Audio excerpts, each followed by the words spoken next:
tiba di rumahnya, namun dia sedikit terkejut saat melihat mantan kekasih Samantha sedang berjongkok di teras rumah Jongkok sambil menahan hawa dingin. Salju sedang turun dengan hebat, tapi gadis itu memakai sesuatu yang terbuka. Samantha adalah mantan kekasih Jongkok. Mereka menjalin hubungan tidak perlu lama, hanya beberapa bulan saja. Samantha sangat baik, bertubuh tinggi, berambut coklat, dan memiliki sepasang iris coklat yang menawan.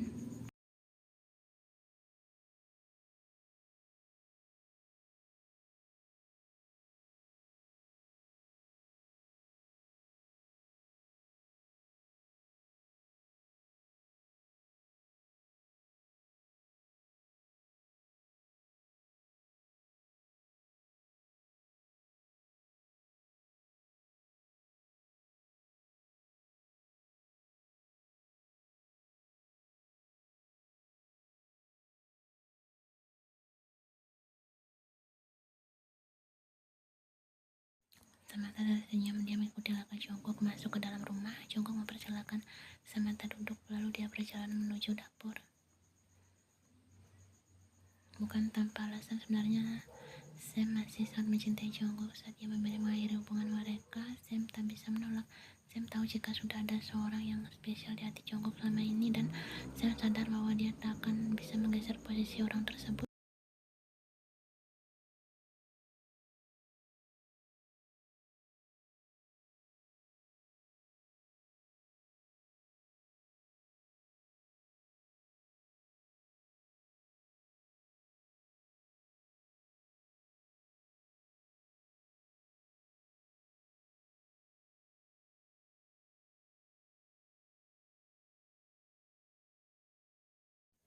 Sam menceritakan semuanya kepada Jongkok dan penyebabnya putus dengan Gavi. Jongkok menjadi pendengar yang baik sampai akhirnya mereka telah habis bercerita dan suasana menjadi senyap.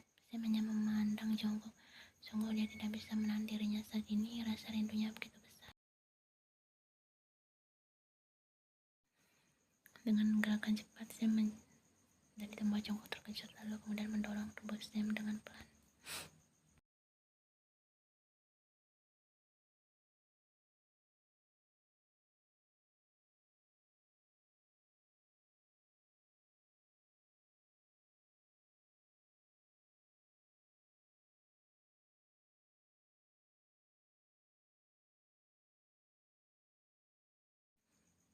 Ini murni keinginanku, Jongkok. Aku tahu kau sudah menyukai seorang dan itu tidak masalah. Aku ingin bersamamu malam ini. Aku yakin, Sam, kau tahu sendiri aku pasti akan menganggapmu orang lain akan. Bayangkan saja sepasmu, Jongkok. Aku hanya ingin dirimu malam ini. Baiklah, aku harap kau tidak akan menyesal.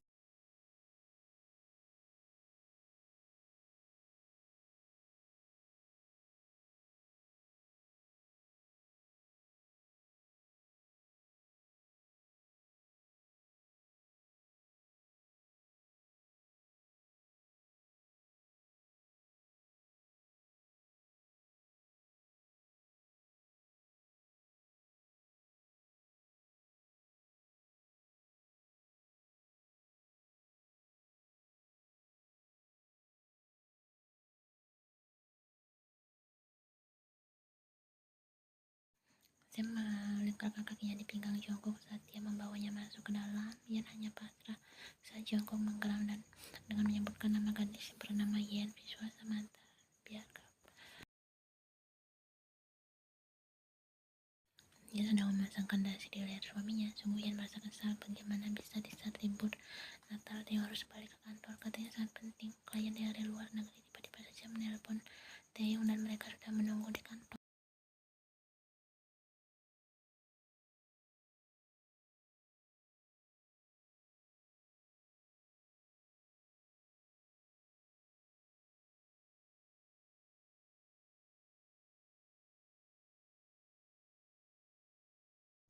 Yen tersenyum lalu, bukan Taeyong jika itu hanya sebatas Taeyong. Yen dengan lembut. Rasa bibir itu tak pernah membuatnya bosan. Yen memukul dada Taeyong karena dia gak bisa napas. Taeyong melepaskan timah itu dan mengusap sudut bibir Yen yang basah.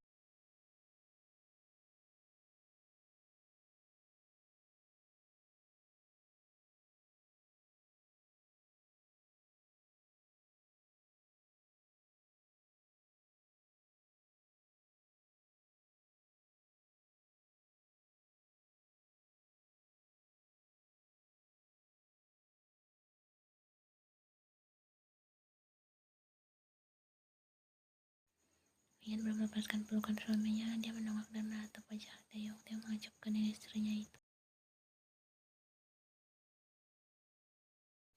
Aku mencintaimu, aku juga mencintaimu. Baiklah, sekarang masuk ke dalam rumah. Udaranya yang sangat dingin.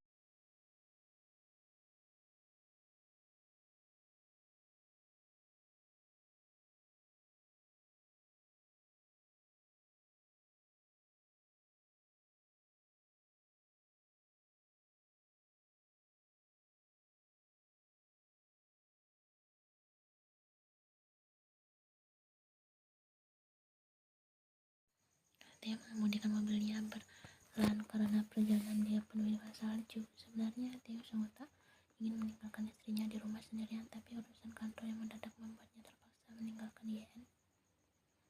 Theo merasa ponselnya berbunyi. Dia mencoba merogoh saku celananya, namun sayangnya ponsel itu malah jatuh ke bawah. Palan itu sepertinya berasal dari kliennya yang sedang menunggu di kantor.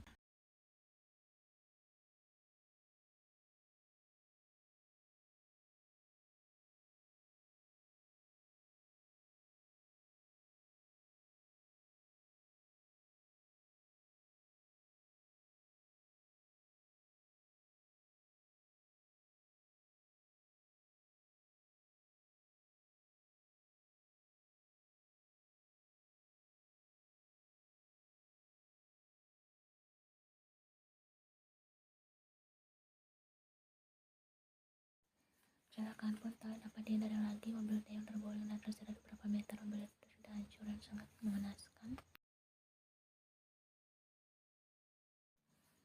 Debu Theo berbanting pada keadaannya sangat mengenaskan dan Taeyong terbatuk mengeluarkan dari dalam mulutnya. Nafasnya tercekat dan hanya tinggal sedikit lagi.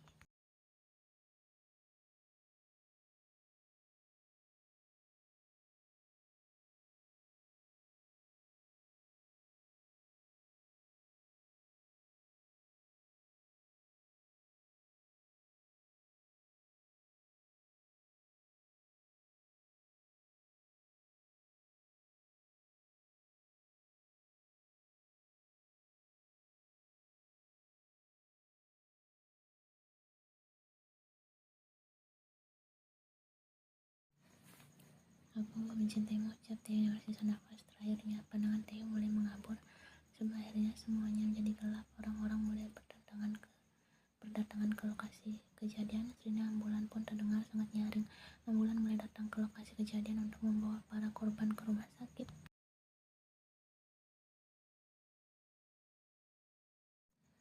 Jalan menjadi macet karena insiden kecelakaan yang terjadi itu. Jalan berwarna merah pekat meninggalkan bekas yang bercampur dengan hamparan salju. Sungguh siapapun yang melihatnya akan merasa pilu.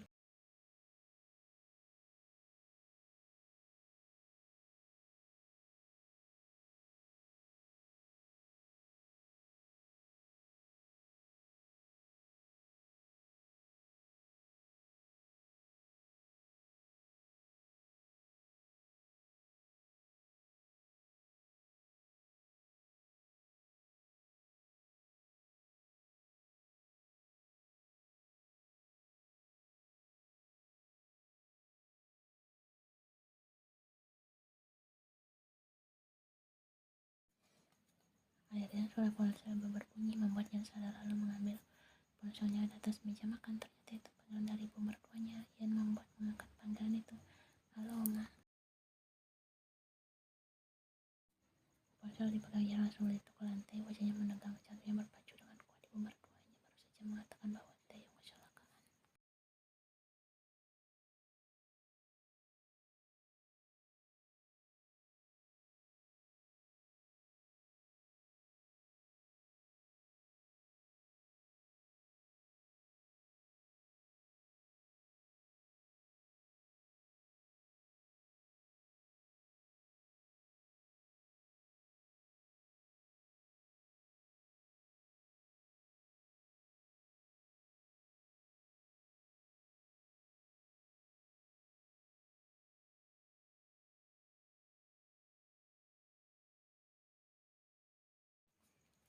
Akhirnya dia menemukan ibu dan ayah mertuanya sedang berdiri dan menangis di depan ruang UGD.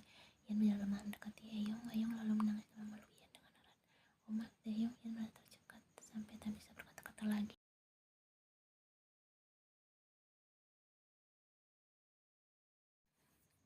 terus-menerus jatuh membahas VPN. Tadi pagi Taeyong masih baik saja dan bersama semuanya terjadi. Dokter sedang berada di dalam sana sayang. Oma Taeyong, ya tadi saya minta maaf, melanjutkan perkataannya.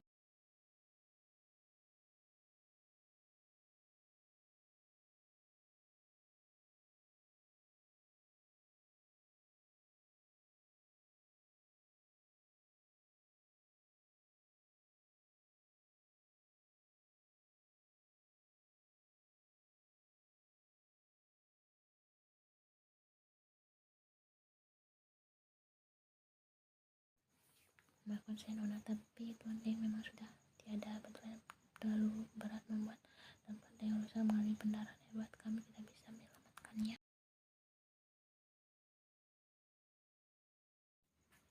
Ian menangis dengan keras. Taeyong meraih tubuhnya dan memeluknya. Gadis itu pasti sangat terpukul atas kepergian Taeyong. Taeyong juga merasa terpukul, tapi Ian pasti lebih terpukul. Taeyong adalah suaminya.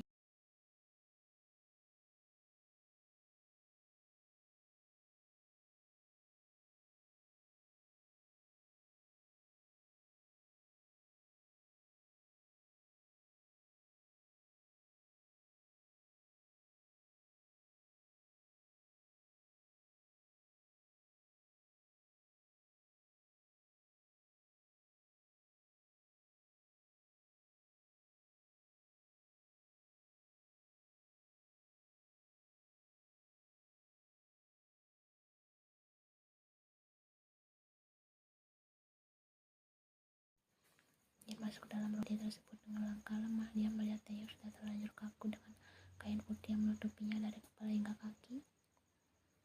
Dengan tangan gemetar yang menyibak kain tersebut, dia merasa air matanya langsung jatuh dengan darah di wajah. Taeyong sangat pucat. Dia menggenggam tangan Taeyong yang terasa sangat dingin.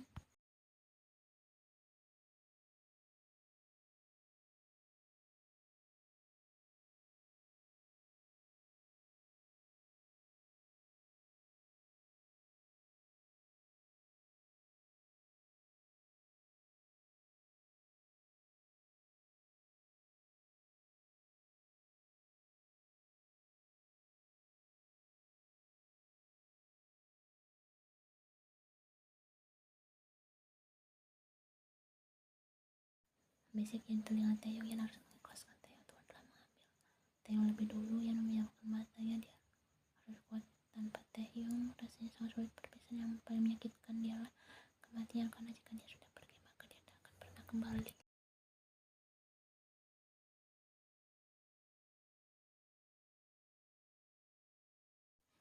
Jauh sudah larut dalam pikirannya. Dia sedang duduk di dalam kamar sambil menorehkan tulisannya dalam sebuah lembaran kertas kosong yang tak akan pernah habisnya.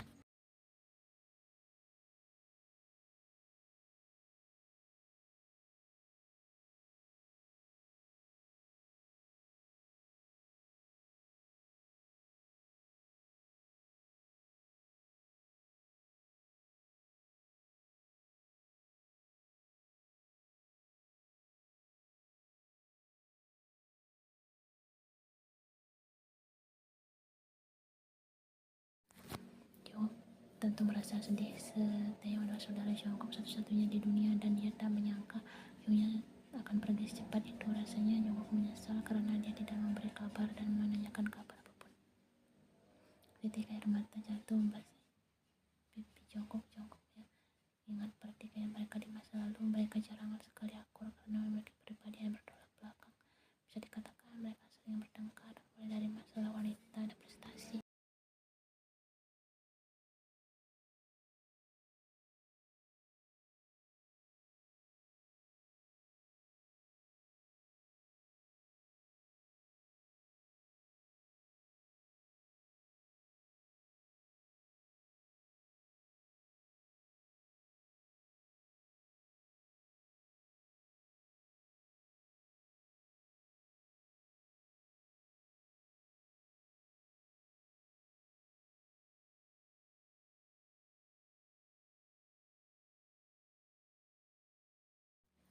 Mereka masih bertengkar, namun Jungkook masih menganggap Taeyong saudaranya. Jungkook masih menyayangi Taeyong walaupun dia brengsek. Jungkook lalu menghubungi seseorang di seberang sana. Will, pasangkan tiket penerbanganku ke Korea sekarang juga.